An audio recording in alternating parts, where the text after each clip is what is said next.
Hey, it's Jerry Smith. So, is it a good time to buy a house? Should you wait for values to go down? Should you wait for interest rates to go down? What's really going to happen? There's a lot of noise out there, and what we're going to do is go through what's actually forecasted to take place over the next year as it relates to interest rates, as it relates to home values, so that you can have some facts behind your decision. Let's take a look.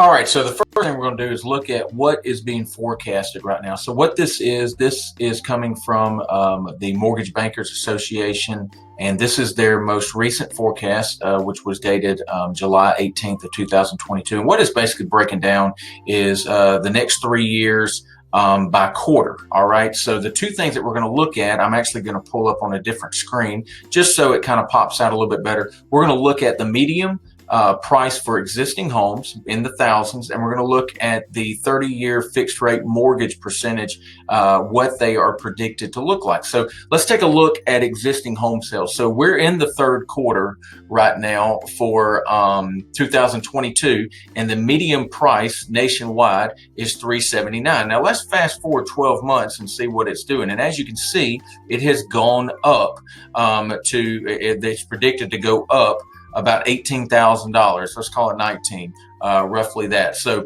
what that represents a percentage-wise is 4.93% value increase when you do the math. Now, let's just, for math purposes, just call it 5%. All right. Now, what about interest rates? What are they expected to do? Right now, they're saying the average is around 5.2% on a fixed rate. They are predicted to potentially go down to 4.9%. So let's take a look at this. Does it make sense to buy now at the current rate, or wait and factor in the fact that values are predicted to go up and rates are predicted to go down? What's going to make the most sense? And another thing I'm going to point out is, look what values are expected to do over the next 2 years. Okay, go up again. Okay, so there's a lot of information that is basically pointing upward. So let's take a look. If we buy now, and let's just say a $250,000 purchase price, putting 5% down, that would leave your loan amount $237,500, and we're using that interest rate that showed on the MBA's report. Now, the only thing that we're looking at with this monthly payment is the principal and interest. I don't have anything in here for PMI. I don't have anything in here for taxes or insurance. This is just the principal and interest, which is the loan amount, interest rate, and the term of the loan. That's the only thing. So there's no other factors in here messing with the numbers.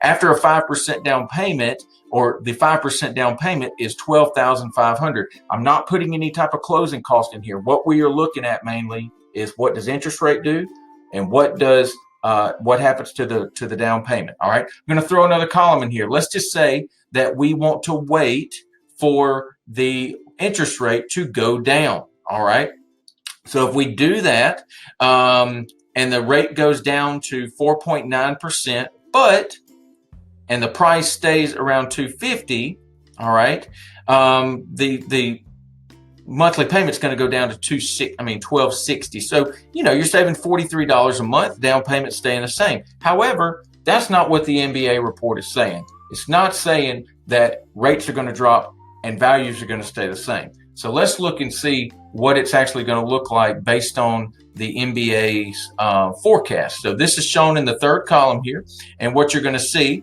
you've got a purchase price at the $262,500. Where did I get that number? That number came from 5% increase on a $250,000 house. All right, so that's where that number came from.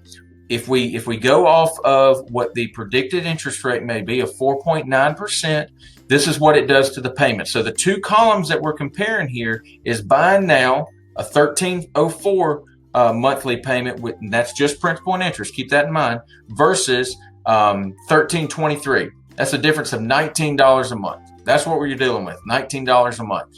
But here's the thing to keep in mind: if values go up and you're still putting 5% down, your cash to close, or your down payment, has also gone up.